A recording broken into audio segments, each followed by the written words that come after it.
नमस्कार, स्वागत है आपका गांव किसान में। आपके साथ मैं हूं अंजू सिंह।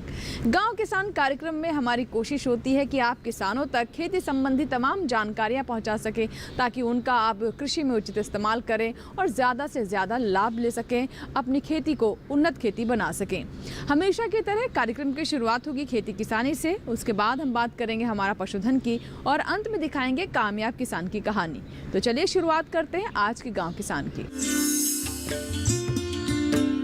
खेती किसानी में आज हम आपको जानकारी देंगे पॉली हाउस के बारे में। जी हाँ, संरक्षित खेती के माध्यम से हमारे किसान न सिर्फ अपनी फसलों को सुरक्षित रख सकते हैं, बल्कि साथ ही साथ अधिक लाभ भी कमा सकते हैं। जी हाँ, संरक्षित खेती करने से उनकी फसलें सुरक्षित तो रहती हैं, साथ ही मौसम की मार से भी बचाया जा सकता है।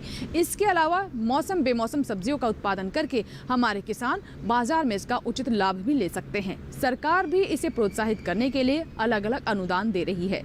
तो हमारे किसान कैसे इसे अपना सकते हैं, आइए देखते हैं इस रिपोर्ट में।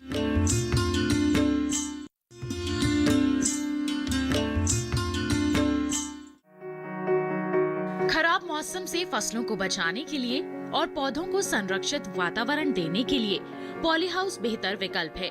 इस तकनीक से फसलों पर पड़ने वाले जैविक अजैविक कारकों से सुरक्षा दी जाती है, जिसमें मौसमी सब्जियों के साथ साथ बेमौसम की सब्जियां उगाकर लाभ लिया जा सकता है। आजकल ज्यादातर किसान पॉली हाउस का उपयोग कर मुनाफा कमा रहे हैं। किसानों की इस पहल में सरकार भी भरपूर सहायता कर रही है। पॉली हाउस बनाने के लिए लोहे या बांस से ढांचा बनाया जाता है और इस ढांचे को पॉलिथीन से कवर किया जाता है। ढांचे के ऊपर पारदर्शी पॉलिथीन लगाई जाती है, जो सूर्य की पैराबैंगनी किरणों के प्रति प्रतिरोधी होती है, जिससे तापमान को आंशिक रूप से नियंत्रित कर तैयार किया जाता है। इसके साथ ही इसके अंदर लगे रक्षात्मक उपकरणों के माध्यम से इसके अंदर का ताप, आर्द्रता और प्रकाश को नियंत्रित कर दूसरे मौसम की फसलों को उगाने के हिसाब से बनाया जाता है। पॉली हाउस में एक साल में 3 से 4 फसलें ली जा सकती हैं। संरक्षित वातावरण में रोग और कीट लगने की आशंका भी कम होती है। साथ ही विपरीत मौसम जैसे पाला, कोहरा, ओला, बारिश, ठंडी या गर्म हवाओं से फसलों का बचाव किया जा सकता है। हालांकि इस तरह की खेती में खर्च होने वाली शुरुआती पूंजी की बहुत आवश्यकता होती है, लेकिन इसके लिए सरकार की ओर से 50% तक अनुदान भी मिलता है। इसे बनाने के लिए आजकल कई कंपनियां बाजार में मौजूद हैं, जो अपने कर्मचारियों को भेजकर पॉली हाउस बनवाने का काम करती हैं। इसके लिए क्षेत्र, खर्च और सुविधाओं को ध्यान में रखकर पॉली हाउस बनवाया जा सकता है। यदि किसान खुद बांस या लकड़ी का पॉली हाउस बनाना चाहते हैं, तो कुछ बातों का ध्यान रखना चाहिए। ऐसे खेत का चुनाव करें जो कुछ ऊंचाई में हो। खेत के आकार के हिसाब से पॉली हाउस का निर्माण करें। एक आदर्श पॉली हाउस में दोहरा दरवाजा, साइड वेंटिलेशन, टॉप वेंटिलेशन, टपक सिंचाई विधि जैसी सुविधा जरूरी। नायलॉन की जाली 50% अंदर और बाहर रखें। तकनीक के इस्तेमाल से मिलने वाली उपज की गुणवत्ता अच्छी होती है। पॉली हाउस में उगने वाली सब्जियों व फलों का आकार एक समान होता है, इसी वजह से बाजार में इसका दाम भी अच्छा मिलता है। संरक्षित खेती से साल भर भरपूर पैदावार ली जा सकती है। इस विधि से 5 से 10 गुना ज्यादा सब्जियों व फलों की पैदावार ली जा सकती है। इस तरह की तकनीक पूरी तरह से जैविक खेती पर आधारित होती है, जो रसायनों से मुक्त होती है। रसायन मुक्त उपज का किसानों को दाम भी अच्छा मिलता है, जिससे आय में इजाफा होता है। मुनाफा अच्छा मिलता रहे, इसके लिए किसान वही फसलें लगाएं जो कम समय में तैयार हो जाएं।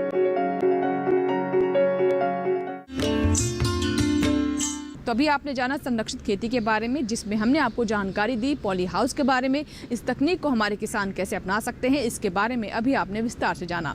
इसी के साथ ही वक्त हो एक छोटे से ब्रेक का। ब्रेक के बाद जब वापस आएंगे तो बात करेंगे हमारा पशुधन की। कहीं मत जाएगा, देखते रहें गाँव किसान।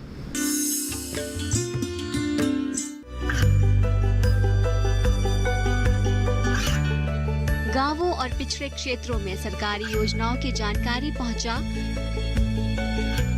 देश में कौशल और क्षमता विकास कर ग्रामीणों को सामाजिक बदलाव और विकास से जोड़ने की दूरदर्शन किसान की पहल चौपाल चर्चा देखें सोमवार से शुक्रवार सुबह 9 बजे। बीमारियों से कैसे बचेगी फसल, मवेशियों की मुश्किलों का क्या है हल? कहां से लाएं बीज, कितनी लगेगी खाद? किसानों के हर फोन का विशेषज्ञ देंगे जवाब। देखिए हेलो किसान लाइव सोमवार से शुक्रवार शाम 6 बजे।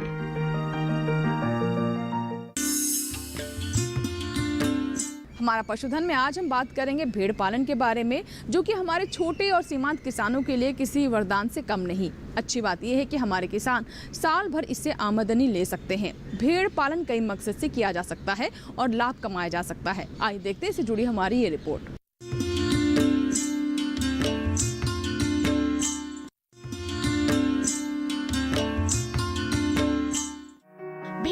कम श्रम में अधिक मुनाफे का व्यवसाय है। इसमें कुछ विशेष खर्च की जरूरत नहीं होती है। इनको पालने के लिए महंगे आवास की जरूरत नहीं होती है। इनका खाद्य प्रबंधन भी सस्ता होता है। पहाड़ी इलाकों में इन्हें सिर्फ चराई पर ही पाला जा सकता है और सिर्फ चराई से इनसे मांस, दूध और ऊन पैदा किया जा सकता है। इसके अलावा भेड़ों के होठों की बनावट कुछ इस तरह की होती है कि फसल कटाई के बाद बची गांठों को खाने में अनुकूल होती हैं। इस तरह ये फसल अवशेष को उत्पाद में बदलने की क्षमता रखती हैं। लगभग हर तरह की जलवायु में भेड़ पालन किया जा सकता है। भारत में 30 से 40% भेड़ें शुष्क और अर्धशुष्क क्षेत्रों में पाई जाती हैं। स्थान विशेष की जलवायु के हिसाब से भेड़ की नस्ल का चयन करना चाहिए, जैसे गद्दी, मुजफ्फरनगरी, जालौनी, गुरेज, पुंछी, करनाह, बनपाला और कश्मीर मेरिनो भेड़ की किस्में देश के अलग अलग स्थानों में पाली जाती हैं। इनका आहार भी बहुत सरल होता है।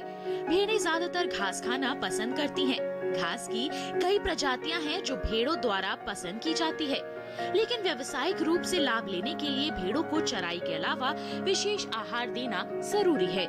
भेड़ आमतौर पर 9 महीने की आयु में पूर्ण वयस्क हो जाती है, लेकिन स्वस्थ मेमने लेने के लिए ये आवश्यक है कि उसे 1 वर्ष का होने के बाद ही गर्भधारण कराया जाए। गर्भावस्था और उसके बाद जब तक मेमने दूध पीते हैं, भेड़ के पालन पोषण पर विशेष ध्यान देना चाहिए। प्रजनन हेतु छोड़ने के 2 माह पहले से ही उनके आहार पर विशेष ध्यान देना चाहिए। इस अवधि में संतुलित आहार तथा दाने की मात्रा भी बढ़ा दें। नर मेमनों को 1.5 साल से पहले प्रजनन के लिए उपयोग ना करें और समय समय पर उनकी जनेंद्रियों की जांच कर लें। प्रजनन से पहले इस बात की पुष्टि कर लें कि उन्हें संक्रामक बीमारी के टीके लगे हों। पैदा होने के 8 से 12 सप्ताह के बाद मेमनों को मां से अलग कर लें और उसको संतुलित आहार देना शुरू करें। समय समय पर ये सुनिश्चित करें कि तरुण भेड़ का वजन कम तो नहीं हो रहा है। इस दौरान उसे ज्यादा से ज्यादा हरा चारा दें। सही देखभाल से भेड़ें स्वस्थ तो होंगी ही, साथ ही इनसे समय पर उत्पादन लिया जा सकता है। औसतन एक भेड़ से साल में 2 बार मार्च और अक्टूबर में ऊन लिया जा सकता है। साथ ही अच्छी किस्म की भेड़ से साल में 2 बार बच्चे होते हैं, जिससे भेड़ों की तादाद में इजाफा होता है।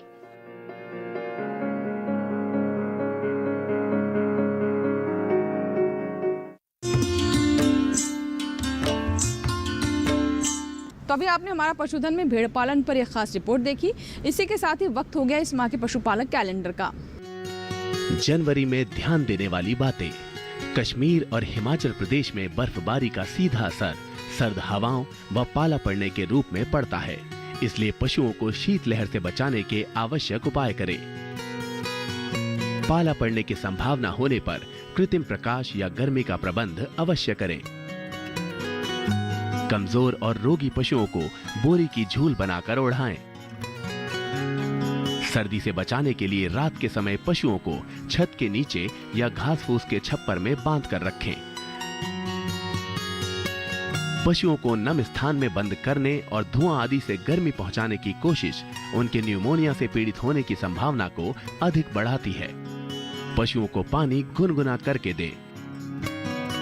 दुधारू पशुओं को तेल और गुड़ देने से भी शरीर का तापक्रम सामान्य बनाए रखने में सहायता मिलती है।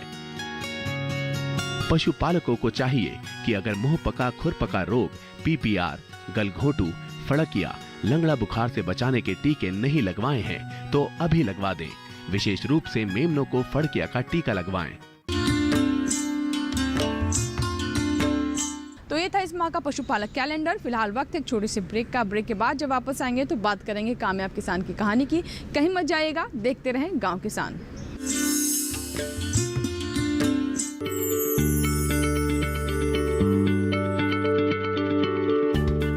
आप किसी बीमारी से परेशान हैं? चाहते हैं डॉक्टर की सलाह? तो हम हैं आपके साथ। बताएंगे आपको जीने की राह। समस्याएं आपकी, समाधान देश के मशहूर विशेषज्ञों के। घर बैठे बात करें देश के जाने माने डॉक्टरों से।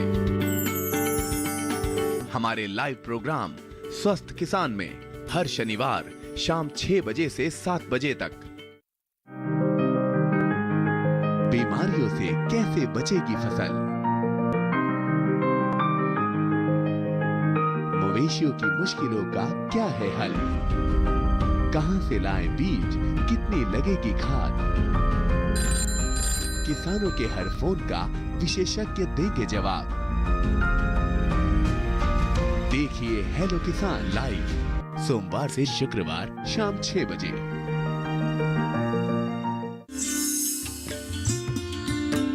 ब्रेक के बाद एक बार फिर आपका स्वागत है। आप देख रहे हैं गांव किसान और अब बात करते हैं कामयाब किसान की दास्तां की। कामयाब किसान की कहानी में आज हम आपकी मुलाकात करवाने वाले हैं हरियाणा के कामयाब किसान दीपक बेरवाल से, जिन्होंने बीते 3 सालों से जैविक खेती को अपनाया है। अच्छी बात यह है कि ये नौकरी करने के साथ साथ कृषि में भी रुचि रखते हैं और इसे भी काफ़ी समय देते हैं। जैविक खेती आज के समय की मांग है, इस बात को दीपक बहुत अच्छे से समझ चुके हैं, इसीलिए उन्होंने जैविक खेती की तरफ रुख किया। कैसे अपनी लगन, मेहनत और इच्छा शक्ति से उन्होंने कामयाबी हासिल की, आइए देखते हैं। आज देश का युवा शहरी नौकरियों के साथ साथ खेती में भी रुचि ले रहा है। ऐसे ही एक युवा का नाम है दीपक बेरवाल। हरियाणा के भिवानी जिले के रहने वाले दीपक पेशे से आईटी कंसल्टेंट हैं, मगर निजी कंपनी में कार्य करने के साथ साथ बीते 3 सालों से वो अपनी पैतृक जमीन पर जैविक खेती भी कर रहे हैं।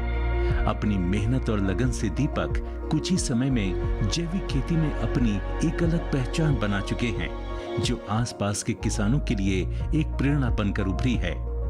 झांसी में जन्मे दीपक ने अपनी प्राथमिक शिक्षा केंद्रीय विद्यालय से हासिल की। पिता सेना में अफसर थे, इसलिए उन्हें देश के अलग अलग हिस्सों में रहने और पढ़ने का मौका मिला। दीपक का मानना है कि कामयाबी के लिए अनुशासन बेहद जरूरी है और इसलिए अपनी सफलता में वो अपने पिता की भूमिका को अहम मानते हैं। पुणे से MBA की डिग्री हासिल करने के पश्चात दीपक बीते 14 वर्षों से एक निजी कंपनी में कार्यरत हैं। शहरी जीवन की प्रदूषित हवा दीपक को रास नहीं आई और उन्होंने अपने गांव लौटने का फैसला ले लिया। दीपक के लिए खेती जितनी नई बात थी, उनके इलाके के लिए जैविक खेती भी उतनी ही नई थी। शुरुआत में मजाक उड़ाया, उन्हें हतोत्साहित करने की भी कोशिश की, मगर दीपक ने हार नहीं मानी। वो पूरी मेहनत और लगन से किसानी करने में जुट गए। दीपक ने लगातार जैविक किसानी के बारे में ज्ञान अर्जित किया। उन्होंने अपने इलाके में पहली बार SRI तकनीक से गेहूं की बुआई की। लोगों ने उपहास करना शुरू कर दिया, मगर परिणामों ने सभी को चौंका दिया। वो अपने प्रारंभिक दिनों को संघर्ष के बजाय अध्ययन के दिन मानते हैं। मैंने शुरू में एक्सपेरिमेंट के तौर पे एक विधि है SRI, system of root intensification करके, जो साइंटिफिक विधि है। हाथ से आप गेहूं चुभाते हो धान की तरह। वो हमने 2 कनाल जमीन में हाथ से चुभवाए थे, 400 ग्राम बीज। वो देख के लोगों को लगा ये पागल हो गया है, ऐसे थोड़ी गेहूं हो सकता है, हाथ से थोड़ी गेहूं चुभाया जाता है, 400 ग्राम बीज क्या निकलेगा उससे। इवन मजदूरों को भी यही लगा था। ठीक है, पैसे मिल रहे हैं हमें लगाने के तो लगाओ, हम ऐसे थोड़ी होता है। तो लोगों ने सोचा कोई सर्कस है, वो देखते हुए लोगों ने ठीक है पैसे मिल रहे हैं करते हैं काम। बट तब उन्होंने देखा कि वो चीज़ सक्सेस हो सकती है, कोई गलत नहीं था। जो हाथ से लगाया उसकी एवरेज भी उतनी ही आई थी जितनी जो ट्रैक्टर से बोया गया। दीपक अपनी भूमि के आधे हिस्से में सब्जियों का उत्पादन करते हैं। वो थोड़ी थोड़ी मात्रा में अलग अलग तरह की सब्जियां उगाने की वकालत करते हैं। दीपक कहते हैं कि लोग सब कुछ खाना चाहते हैं, इसलिए वो अलग अलग प्रकार की सब्जियां छोटे छोटे भाग में बोते हैं। इस स्थिति में किसी एक फसल पर कीड़े लगने पर पूरी फसल नष्ट नहीं होती और ज्यादा नुकसान होने से किसान बच जाता है। दीपक प्राकृतिक तरीकों से खेती करने के पक्ष में हैं। इसलिए वो अपने खेतों में अलग अलग तरह के प्राकृतिक उर्वरकों का इस्तेमाल करते हैं। वो दालचीनी के गुण बताते हुए कहते हैं कि ये उर्वरक का काम तो करता ही है, साथ ही ये कीटनाशक का भी काम करता है। ये कीड़ों के अंडों को गला देता है, जिससे फसल में कीड़े नहीं लगते। वो राष्ट्रीय जैविक खेती केंद्र द्वारा उत्पादित वेस्ट डीकंपोजर को भी बेहद लाभदायक मानते हैं। इसके अतिरिक्त अधिक पैदावार के लिए वो 3 अन्य तरह के जैविक उर्वरकों का भी इस्तेमाल करते हैं। जो बेसिक हैं जो मैं यूज़ करता हूँ, एक तो मैं लस्सी को यूज़ करता हूँ, पुरानी लस्सी। उसको इसलिए यूज़ करता हूँ कि जो वो बैक्टीरिया है उसके अंदर, वो नाइट्रोजन की पूर्ति करता है। दूसरा, वो पेड़ पौधों को बीमारियों से लड़ने की ताकत देता है। ठीक है। दूसरा स्प्रे जो मैं यूज़ करता हूँ, जिसे बोलते हैं 10 परनियर, 10 अलग अलग कड़वे पत्ते लेके उनको सड़ा के उस पानी को स्प्रे किया जाता है। तीसरा है जीवामृत। ठीक है। जीवामृत बेसिकली देसी गाय के गोबर और उसके मूत्र से और गुड़ और कोई भी दाल के आटे से बनता है। वो खाद प्लस बेसिकली वो खाद है, वो खाद के रूप में होता है। वो आप पानी के साथ दे सकते हो, वो आप छिड़काव कर सकते हो। दीपक मानते हैं कि किसान यदि ये सोचकर चलेगा कि वो केवल फसल उगाएगा और बेचेगा कोई दूसरा, तो उसकी मेहनत का लाभ भी वो बिचौलिया ही ले जाएगा। किसान को ये तय करना होगा कि वो अपना माल खुद बेचे। उसे आत्मनिर्भर बनना होगा। मेरा अगर मैं फ्यूचर देखूं, नेक्स्ट स्टेप मेरा सर्टिफिकेशन प्रोसेस की तरफ होगा, जहाँ मैं इस लैंड को जो मैं उगाता हूँ उसको मैं सर्टिफाई कराऊँ ऑर्गेनिक, जिसमें मैं थोड़ा लेट हो गया, बट वो मेरा नेक्स्ट कदम है। और उसके बाद कोशिश यही होगी कि जो चीज़ें मैं उगा रहा हूँ, क्योंकि अब धीरे धीरे एक ब्रांड बनने लग गया है, मैं खुद इसकी मार्केटिंग का क्या सिस्टम खड़ा कर सकता हूँ, क्या कुछ ग्रुप ऑफ फार्मर्स जिनसे मैं अब जुड़ चुका हूँ या आने वाले टाइम में जुड़ूंगा जो ऑर्गेनिक कर रहे हैं, हम खुद मिलके एक सिस्टम खड़ा करें जिससे कि हम बिचौलियों को बाहर करके इस चीज़ को ग्राहक तक ले जा सकें और हम अच्छा खिलाएं लोगों से और पैसा भी लें और वो हमारे पास रहे। शहर की प्रदूषित हवा से मोह भंग होने के पश्चात गांव की ओर रुख करने वाले दीपक भेरवाल एक आदर्श हैं देश भर के युवाओं के लिए। दीपक का संघर्ष हमें इस ओर सोचने पर मजबूर कर देता है कि मेहनत और तकनीक की मदद से देश का युवा भी एक सफल किसान बन सकता है। आज समय बदल रहा है और उसके अनुसार कृषि का स्वरूप भी बदल रहा है। रासायनिक खेती से परे जाकर अब किसान जैविक खेती में अपना भविष्य तलाश रहे हैं। दीपक जैसे युवा एक संकेत हैं कृषि प्रधान देश भारत के सुनहरे भविष्य के।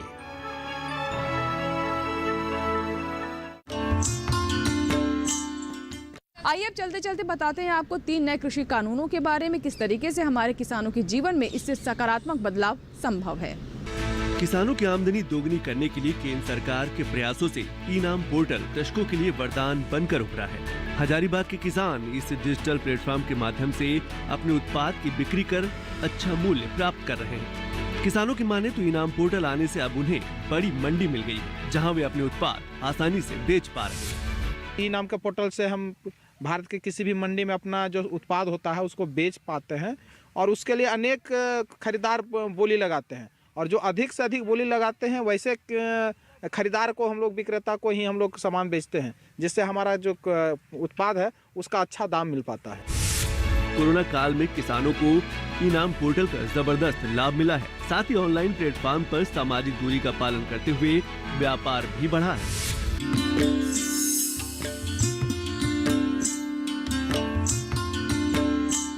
इसी के साथ ही आज के गांव किसान में फिलहाल इतना ही। नए अंक में नई जानकारियों के साथ फिर होगी आपसे मुलाकात।